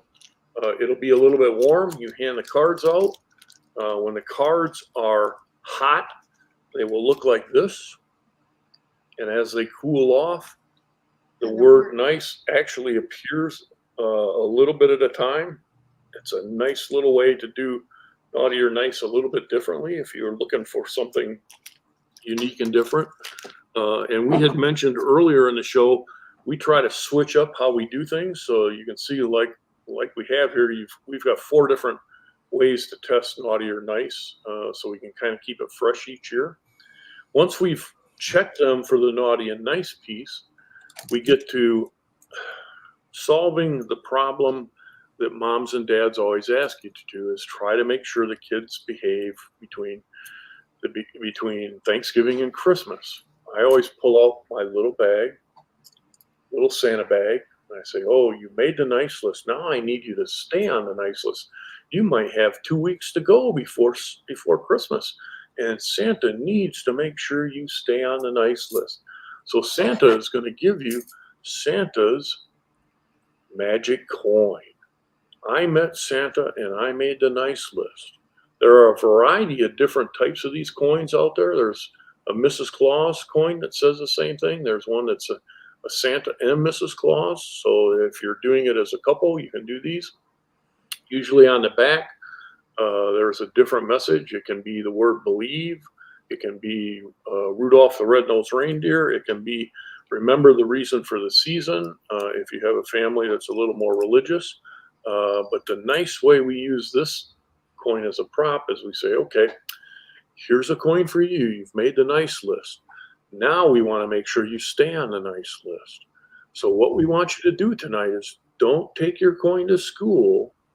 Don't drop it into a vending machine because it won't buy you a candy bar. Whatever you do, don't lose it. And we always make sure that before we start this conversation that we pull moms and dads in, because you guys all know if you've done a home visit, moms and dads are usually in the kitchen having a cold one, or maybe eating the brownies or the cookies. We pull them all together and get everybody quiet and everybody very focused on us and the kids. So we say, now tonight, you take this coin and you take it up into your bedroom and you find your dresser or your nightstand, and I want you to place it right there. Oops, I gotta get used to on the edge of that dresser, so that when you wake up in the morning, the first thing you can do is you can look over and you can see that coin's still there. If it's there, it means you stayed on the nice list. But if it's disappeared, it means you did something naughty. But Santa's a good guy, and he's never, ever going to punish you. He's trying to help you. I'm trying to help you stay on the nice list. So what I need you to do is 2 nice things to get it to come back. And you'll recall we talked about bubble wands that were wrapped in Christmas wrapping paper. We teach them that one of the nice things they do is after they've tore open those bubble wands and the paper's all over the place, that you always pick up after yourself and throw away your trash. So that's one. Another one is pick your clothes up and make sure you put it in the dirty clothes hamper. Eat your vegetables. Brush your teeth without being asked. So we can kind of go through a variety of things that the kids will literally volunteer some of the nice things that they're doing. We say, if you do 2 of those, your coin will come back in that same spot. And if you still have it on Christmas Eve, here's what Santa Claus wants you to do with this. I want you to take this coin and take it over your Christmas stocking, which is on your fireplace, and I want you to drop that coin right into your Christmas stocking. And the first thing I'm going to do when I come down the chimney or come in your front door is I'm going to go over to your stocking, and I'm going to make sure that your coin's still there. Because if it's there, I know you stayed on the nice list. And here's an opportunity for me to put a special gift in your Christmas stocking, which is another reason why mom and dad need to pay attention. So I'm not going to tell you what that gift is because it's a secret. It's special between you and me. But you go down Christmas morning and you pull that stocking down and you look, and you'll find that special gift just for you. It's a great way to get kids really engaged and keep them super motivated all the way through Christmas. We get a lot of parents that really give us great kudos for that. They're not real expensive. Go ahead. And we give them a few extra coins just in case a child loses them. We also tell the children after Santa has given them their coin to give it to mom or dad for safekeeping, and then when it's bedtime you can put it where you need to put it. That way mom and dad know exactly where the coin is in their bedroom. It doesn't get lost. And then we tell them after Christmas, if you want to then take this coin to school and show everybody that you made the nice list, feel free to. And you'll notice that next year it won't be as shiny as it was this year, because it will lose some of its magic. So it's a great prop, great way to kind of make that happen and do that piece of that puzzle. One thing we didn't talk about is when you walk in and you find some kids that, and there's always one that's really shy or maybe cries or gets scared and runs the other way. We have a great little prop that we use. Mrs. Claus has it in her bag, and as soon as she sees one of those shy kids that's maybe just a little standoffish, she pulls out Kodiak, our baby polar bear. And he doesn't talk, but he knows Santa. Yeah, and it gives them an opportunity. And those little kids that are a little bit shy, you invite them up and they say, "Hey, you can pet him if you want." The older kids will say, "Well, that's not real." And Mrs. Claus always says, "Well, it's as real as you want it to be." But it's a nice little prop. You can move the mouth, you can move the head. You can't move the legs, but you can put, and if you hold it up, you can put your arm. Let me get my arm over here. Yeah. My hands up in here. Goes up here. Yep. If she usually puts her arm like right through here, so that the legs will dangle over her hand as she's showing it to the kids, so that they can see the claws on the feet. Again, it's a nice little prop to use to help you in your interactions. I think we've kind of taken you through quite a few of the props that we have.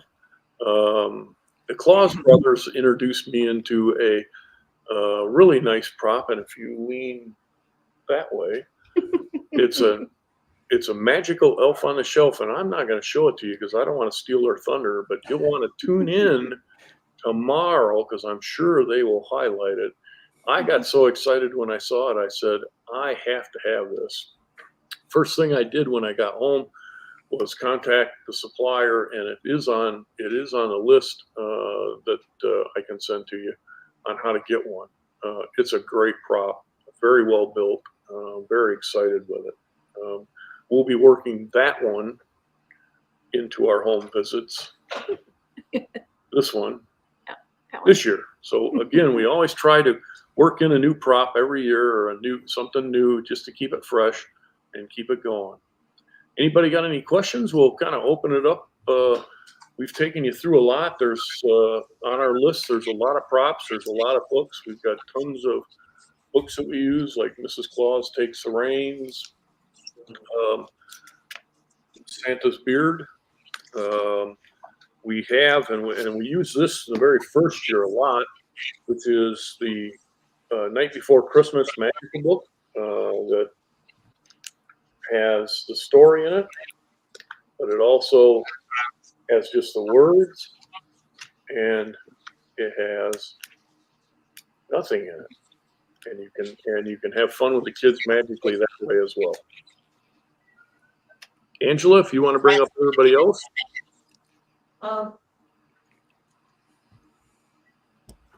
So the first question we have is, where did you find the bear? You know, that's a really interesting question. We actually went to the Lone Star Santa convention down in no, it was in it's another it's not the Texas State Santas, it's the Lone Star group, and they had a puppetry workshop, and they had 6 or 7 Santa Clauses and Mrs. Clauses that used different puppets.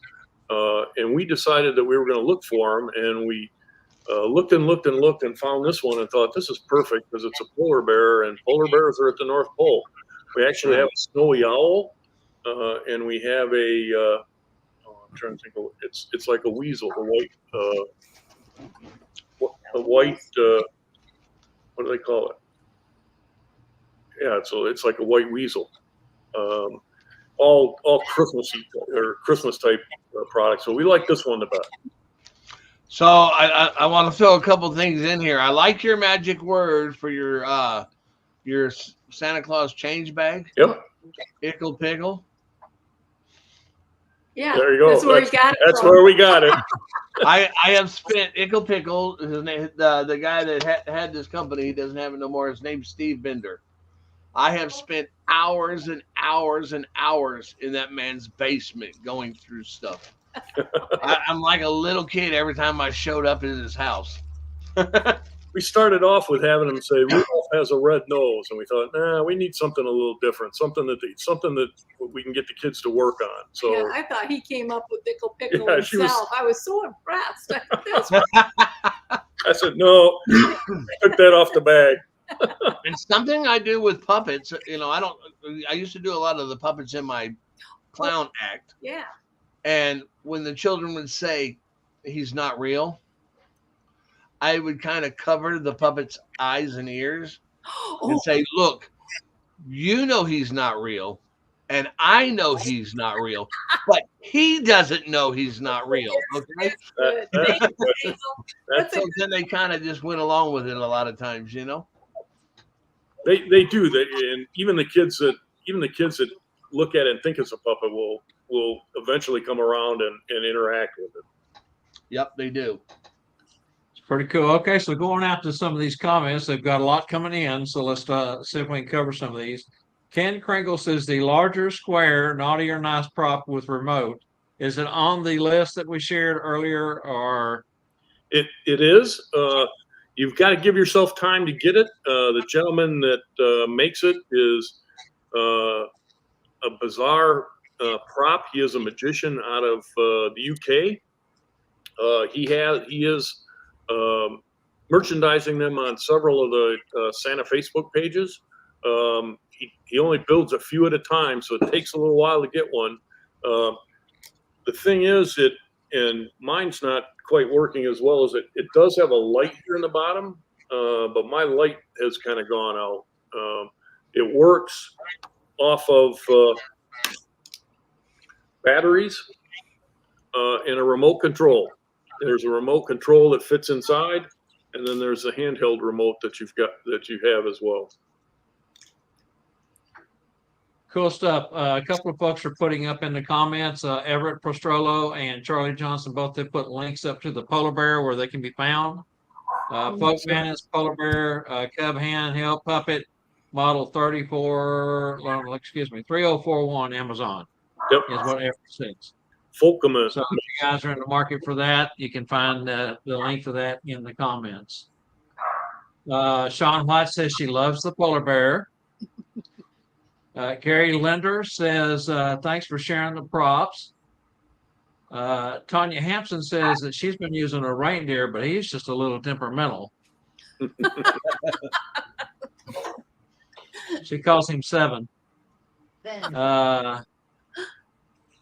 See, I'm going up through here trying to catch these from the bottom to the top tonight. We did not get a chance to star any comments.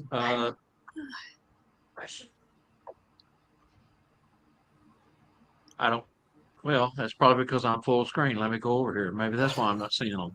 And then Everett, Ah. they just bought one. There you go. That works. Okay, so going back to the bottom, working our way back up. Bob Radisky says, love the change bag. Activity. Ellen Meyer says, fabulous show. Tanya Hampson loves the pocket watch. Deborah Kaiser says, I'm lost for words. It's all so amazing. AJ Bayless says, great show. Randall Santa Checker Lee, my co-host on Monday, says, super cool cards with the warmers. And, you know, he has a lot of props, but I think he's found a couple of new ones from you guys tonight. So many great ideas, he says. Fantastic prop ideas. Thank you. Back to AJ Spangle. How much are the watches? And yes, he asked his mom. $50. $50, AJ. Santa Scott Sertine, our partner here on TNL, wants to know, where did you get the bell set? Is that also on your list? Yep, it's on the list. I got it from Irish Leatherworks out of Cincinnati, Ohio. Now, I got to be honest with you. They don't come painted. They're just stamped. My Mrs. Claus is a graphic artist. So she actually, we bought some leather paint and she painted all of them a different color. So that it was easy for me to read, so that when I take them off the leash, I can quickly realize which one I'm holding. And then she did my set, which she uses the black and silver bells. And I have a set of gold ones with a brown, which matches my belt. And she did those in gold. They're a little harder to read, but she did do Rudolph's in red. So it's because everybody wants to have Rudolph's. Fantastic. Rick Maynard wants to know, what about Olive? I think that was probably the reindeer cards that you were showing earlier. What about Olive? I think he actually put that up when you were talking about the bells, because you said there was 9 reindeer. Oh, okay. I don't have an olive I belt. think Spangle has Olive cards. olive cards. Yes. Yeah, that's why I was thinking Olive cards. Okay, now this is a really good one here. I laughed while you guys were doing your presentation. Oh no, he froze. We lost him. Uh-oh. I'm guessing the one that he said he laughed at is when Ken Kringle said, "I tried Spangle's pencil, but it wrote like crap." Well, you know. Well, with that pencil, you would need the paperwork too to finish it off right. Yeah. And that's what's in the elf house. Mrs. Claus, the Evergreen, said, "Which prop is the one the kids repeatedly asked for?" And I think that was the change bag, wasn't it? Yep. Yeah, that's where is it? Oh, you got Oh, it it's over there. Yep. Yeah, This is the one that they'll. yeah. If they we love- don't pull it out, oh my gosh, they want it because they want to be able to do the magic. Yeah. Yeah. My Ellen Myers wrote, "My grandchildren wanted to know Santa's explanation on how he gets to all the houses in one night." Do you have an answer for that? Oh, we do. We use a standard answer that a lot of people use, that not every country celebrates Christmas. So it's easy for us to get there. We start out at the international date line, which gives us extra hours because, as you know, each hour changes a little bit. But we also have a little bit of magic There it is. to help us get around and make sure that we get to every place in one night. I didn't know if maybe you were giving us an example and you froze Bob just to show us how everything worked. You know, you can just freeze time and Or you take stop. care of everything. Yeah, you got stuck in teleportation. Yeah. I should say one thing, because we showed you a lot of props.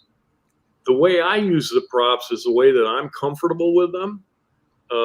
You guys can take the prop, develop your own story, develop how it's going to work for you and how you're going to, I mean, you can change however you want to do it. A lot of what I've shown you here is not anything new. I found it or saw somebody do it and then put my own spin on it so that it works for us. Yeah. I've always said that about magic stuff, and is to learn it and then take that magic and make it your own. Yep. So, And I don't consider myself a magician by any means. and Judith Broderick, well, she'll be at the School of Santas this year. She would like to know, what schools have you all attended?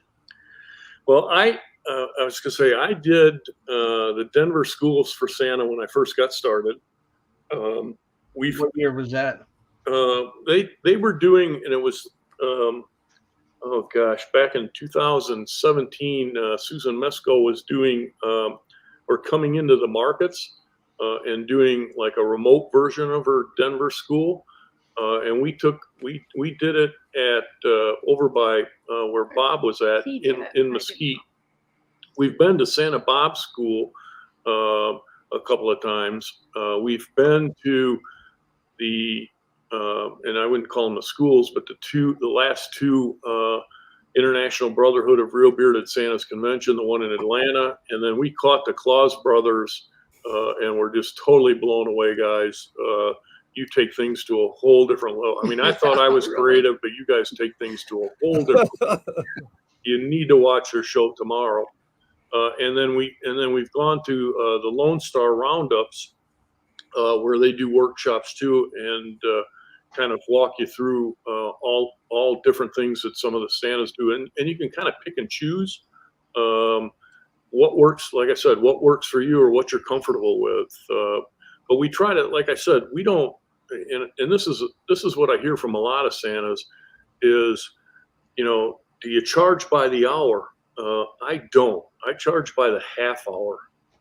Because by the visit, really. Or by the visit. Yeah, but we by the try visit. to tailor our visits to probably 30 to 40 minutes. We always want to walk out leaving them wanting more. And again, if we took them through everything and every prop and everything that we do, we can't, there's no way for me to keep it fresh or change it out from year to year. Right. I wonder, is Angela still with us? Maybe not. All right. Spangle is now in charge. Kind of hard. Look out. She's the one who lets us in. She's our producer. We're like stuck in Neverland. Now, okay, here comes Bob. Yay. There we go. We lost power, guys, for some reason, and it came back on, so we're back on. Sorry. Hey, we're running. We wrote out all the ending credits. Very good. Did y'all finish up on the comments or? Yeah, we're through that, and we're getting ready now to go to the Kringles.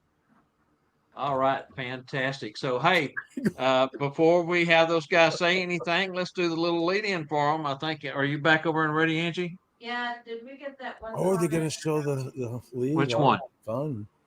One that we were laughing at. Is that where we cut out? Yes, that's where we cut out at. The one we were I tried laughing. Spangled pencil, but it won't like. Did we do something they're laughing? Yeah. We're past that. We're Okay, we're past all that. Go ahead and let's run the lead-in for the Kringle Show.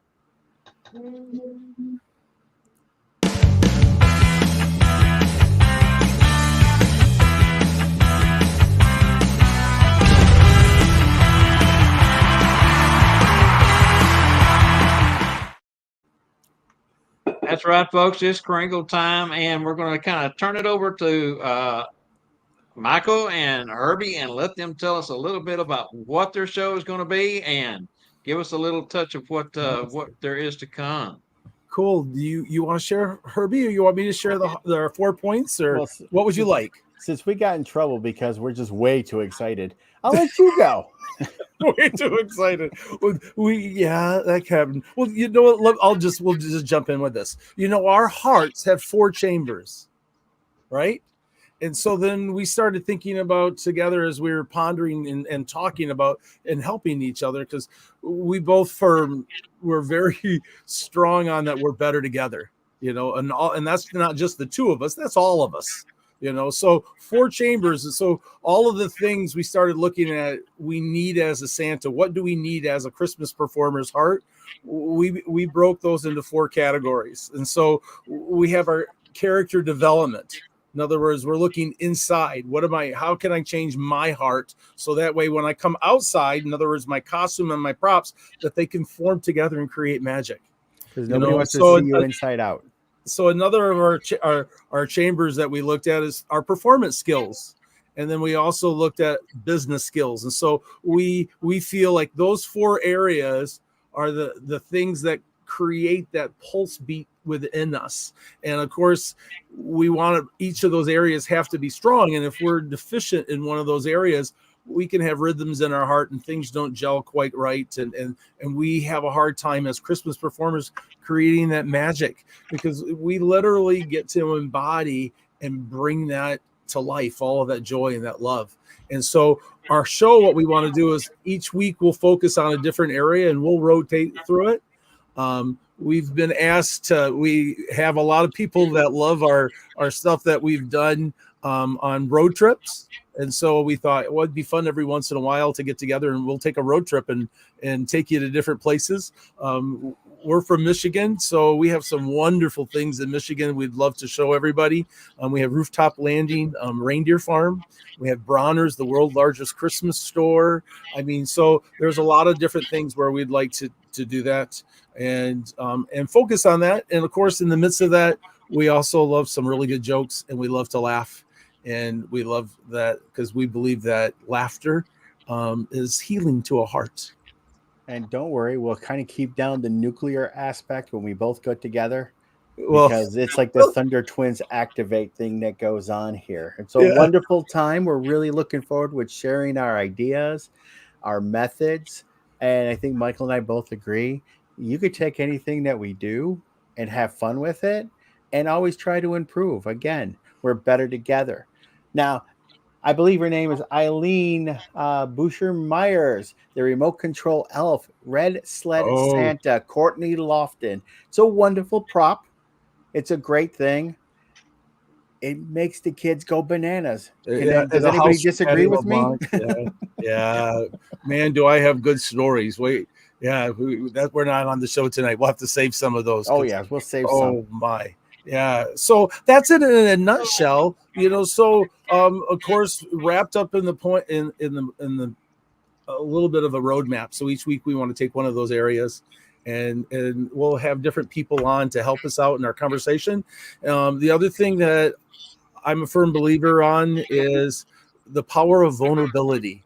In other words, I'm really nervous over the show. I'll just be vulnerable to you, but there's something about when someone gets up and you're vulnerable and you still move forward, we respect that so much. How many times have you going, oh, that was the hardest speech that I've done to get up and talk to somebody? But when you know that, and you know that they're vulnerable, you applaud them and you give them praise and you encourage them, because it's not an easy thing to do.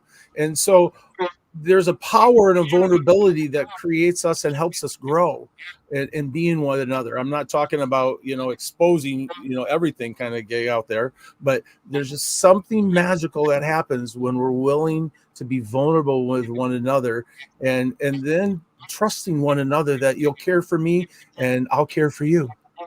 Okay, I got a question for you. I don't know if I heard you right or not, but did you say that's it in a nutshell, or did you say that's two nuts in a shell? It works either way. Well, you know what? You could lift up your little pencil again.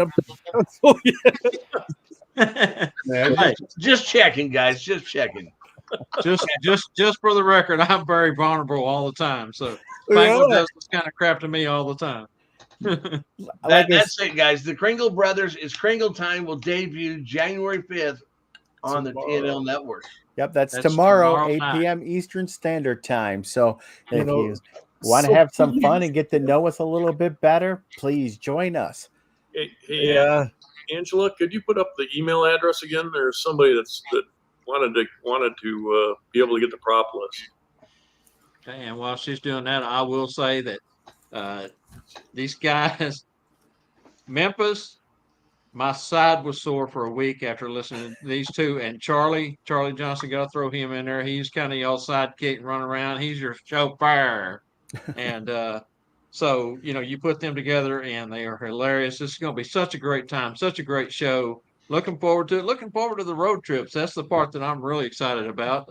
Not that the rest of it's not going to be exciting, but that's going to be super cool because that's going to put a new twist on things. Yeah, we get into trouble wherever we go. Guys out. Yes, we do. Yes. So, yeah. Mega. What did True call us this last weekend? We just got out of a CPW class. Mega something. We went mega nuclear apocalyptic mode. He asked us to be full engaged, so we did it. Well, we used our Wonder Twin powers and we bumped bellies, and then we went into the crowd, and I think we took a lot of people by surprise especially when one lady turned around and Michael was standing right there. Go boo! And well, when you all bumped bellies, I'm sure the floor was shaking. Well, we got some good lift too, Spengler. You would have been impressed. All right. Cool. Fantastic. And I got to ask our producer, did you happen to have the piece for Erica set up? Yes, I do. We're going to run something else here real quick while we got the Kringle Brothers on. There's also some new shows that will be starting powered by TNL over on Santa's Magical Fellowship Group. Santa Mel, Melissa Rickard on Thursday nights. These guys all get together on Thursday for fellowship. The Maps group and everyone's invited. We've jumped in on quite a few of them also, but we've got 2 new shows starting over there that are going to be housed on her group. And one of them is Shawn White. Shawn's with us tonight. She'll be doing every other week, and Erica Minton, Wingnut, will be doing every other week. Well, here's a little lead in they put together for Wingnut, and we're going to run it here real quick. Be prepared.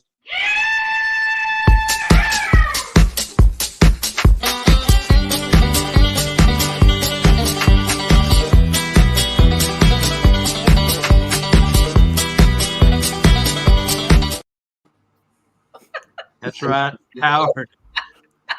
That's powerful right there. Now, Winging It with Wingnut, that'll also be coming on Thursday nights. Again, the time for those will be 7. 8. I see Michael. No, 7 Central, 8 Eastern. Yes. 8 Eastern. 8 Eastern, 7 Central. 5 Pacific. 5 Pacific, if you want to get technical with it, for Santa Tom over in Vancouver, Washington, because I know he's going to. Or it's like Michael and I like to refer to California time. Yeah, there you go, California time. And then Shawn will be, like I say, the 2 ladies will be alternating every other week. So catch those over on Santa's Magical Fellowship Group on Thursday nights. So, hey, TNL family has grown. We're on Mondays at 3. We're on Tuesday nights at 7. We're going to be on Wednesday nights at 7 with the Crinkle Brothers. And then again on Mel's group at Thursday night. Twice. Got that down. What are we doing on Fridays? Come on now, guys. Resting. I think that's we're supposed to go out for dinner. That's Bengals travel day. That's time to go out and celebrate. We're AJ, through the week. AJ will be on at 8:00 Eastern Standard Time, not 7. So it'll be 7:00 Central Time, 8:00 Eastern Standard tomorrow. Hey, Bob, do we have a new contributor to the TNL family? We definitely do. We're going to get F. Angela to run that one for us real quick. All right. This one, right? Yeah.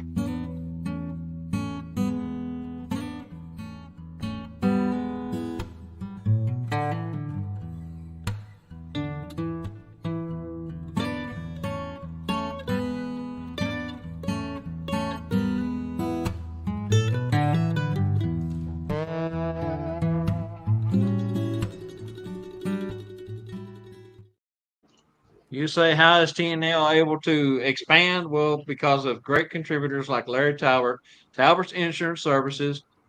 Get all your Santa stuff insured, your home, your business, your auto. You can bundle, you can get it all in one place.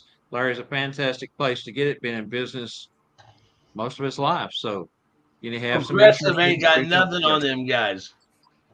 And Larry, of course, insures most of our events that we do outside on the road, like School of Santas. I only had one person ever fall through the stage at the School of Santas, and that was Larry Talbot. Oh, all people. Through True story. Well, the legs weren't set on it, and so when he got up there and was walking across it, it went. But it was only like a foot high, See, But he says, Spangle, do you have insurance? Spangle says, he says, I'm the man you need to talk to. All right. Hey, Bob, it must be time to do our SOS scholarship. Wow. Now, this is one that we've been waiting for a long, long time. We've got the names in the derby hat. That's right. Santa's derby hat. F. Angela's going to come over. She's going to reach in. She is going to shake it up and draw a name. Where are we putting them?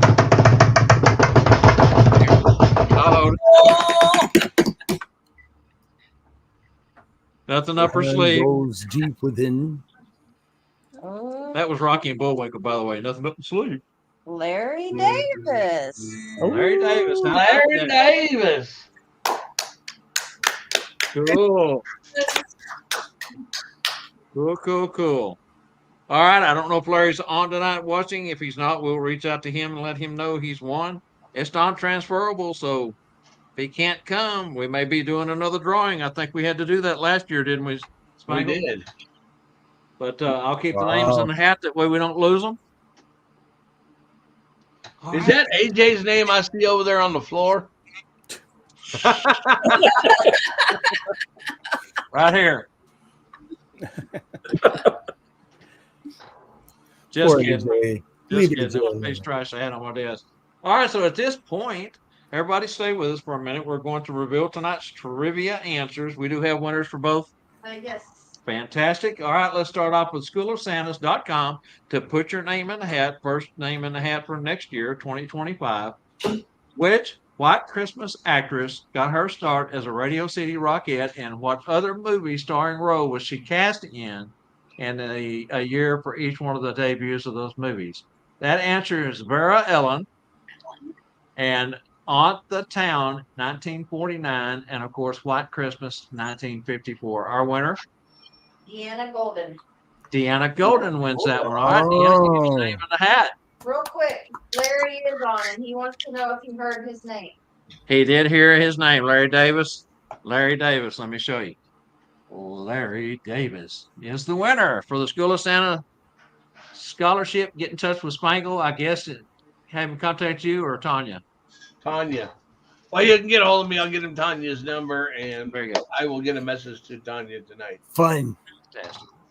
That's All right, awesome. for the StuffForSanta.com trivia, Chevy is a nickname given to Chase by his grandmother. What's the actor's real name? Cornelius. That makes me think of Planet of the Apes. You filthy ape. And on the other hand, Peanuts creator Charles M. Schultz's nickname was Sparky. And of course, when we said there was a tie there, Chevy Chase is known as Sparky by Beverly D'Angelo in the Christmas Vacation and Sparky. National Lampoon series altogether. And as Spangle mentioned, lots of clowns and stuff named Sparky. Matter of fact, Scott and Saratan and myself sometimes call Spangle Sparky. All right, guys, fantastic show. Spangle, what's your closing thoughts, man? Man, I'll tell you what. Oh, I got wait a list minute. of the We didn't give the winner. The winner is Wait, that's a perfect example of Sputtle. The winner is Sparky. who is the winner, Angie? Paul Anderson. Paul Anderson is our winner there. Paul. Here's in timeout for one more week. Okay, Scott Becker had the first correct answer, but he is in timeout for one more week. Next week you go out of timeout, Scott, and you can play again until you win. And of course, then you get put back in the corner with your nose against the wall. And show shame. What a shame. Okay, Spangle, you got any closing thoughts? Man, I'll tell you what. I got a list of props that I think I need to add to my thing. I'm gonna have to get a bigger bag to carry stuff in. This is a good show. I tell you what, if you didn't get anything out of this show, you was sleeping.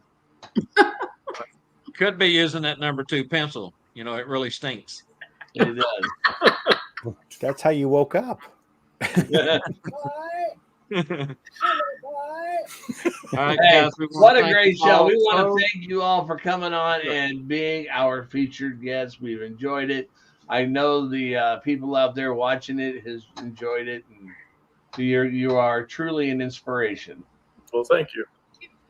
And we've already announced that we will have a Sat Bob's class in the fall. I know there's been a lot of folks that's been hounding me about a date. Have you got it set up yet? I have not. The first half of this year has been so busy. I usually don't get around to doing the things I should be doing in the first half of the season until after Branson and School of Santas because it's action packed. We will have a fall Sat Bob's class, and Diane and Doug have been invited back to do their full presentation at our school as they have the last 2 years. So, you know, I've had folks from all 4 corners of the United States come to the Garland, Dallas DFW class before. So, if you're I interested, hope Doug he and Diane- finds a safer hotel. Yeah, really. Really? Poor Spank. Okay, so real quick, Spangle drug his trailer down here this weekend for our eating meat, right? So he brings it over here to the house. He parks it beside my house. Well, it just so happens that during the big storm, our street light got knocked out. So it's pitch black out there. I'm scared to death that something's going to happen to this trailer and truck. I stayed up all night watching it. I put 2 spotlights, my barn door spotlights. I took one of those out there and another spotlight and put on it besides the ones I already had out in my tree. So I had it well lit, but I didn't sleep much, didn't catch no winks because I was worried. Because he won't let me live it down that his truck got stolen in Dallas.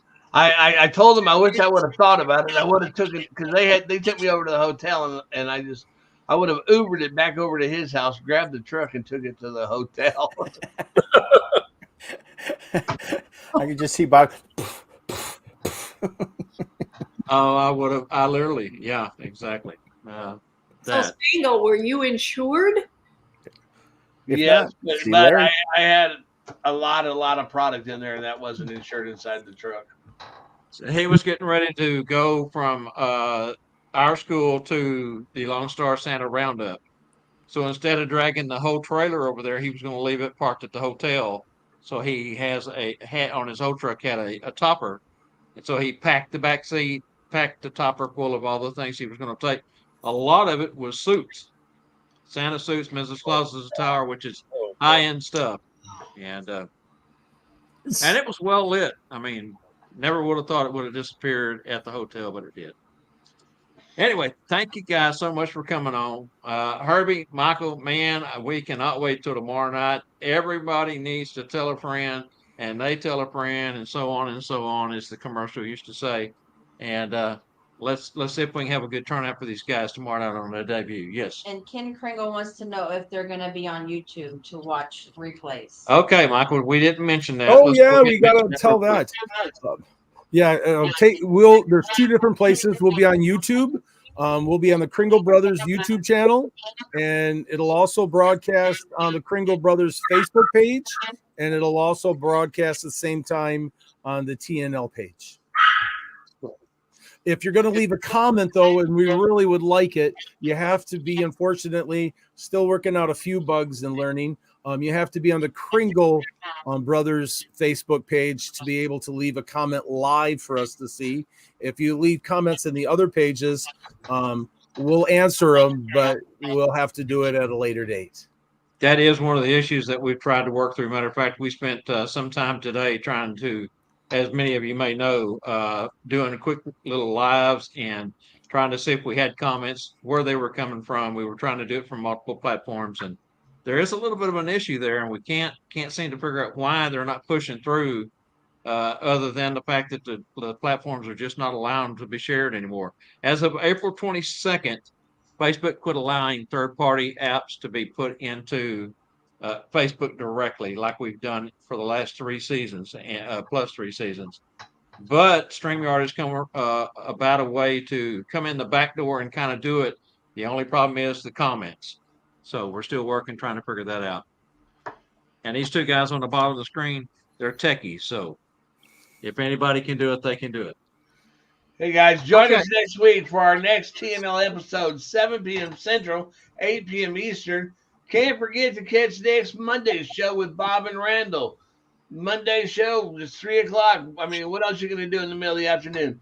TNL Productions now has you covered on Monday, Tuesday, Wednesday, and Thursday, twice on Thursday.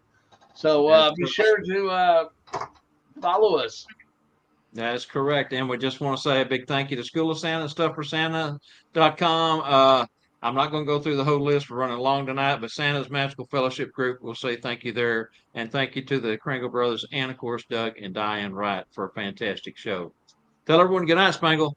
Good night, Spangle. Good night, Spangle. Next week, Tuesday Night Live, each week, 7 p.m. Central, same claws time, same claws channel. Count your blessings, not your sorrows. Have a blessed week. Never stop learning. And we hope to see you right back here next Tuesday night. Don't forget tomorrow night. Don't forget Thursday night. And be back on Monday and see us on Mondays. Thanks, everyone. Good night, all. Happy closing. Here we go. Bye.